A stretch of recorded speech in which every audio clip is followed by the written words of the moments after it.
someone can possess the spirit.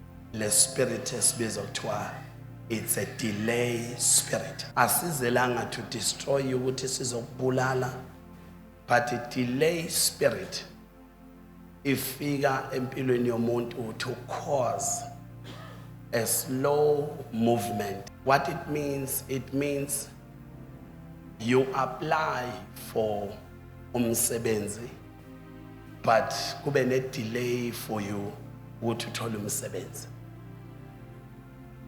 You expect someone ukuthi enze something in your life, but kube nama delays amaningi for you ukuthi ube assisted.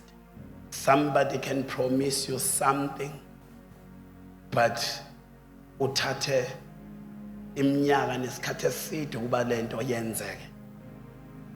And that spirit ayizelanga to kill you, but izele to frustrate you, to cause a slow movement.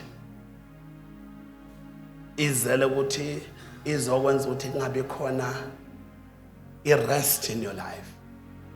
It is a demon.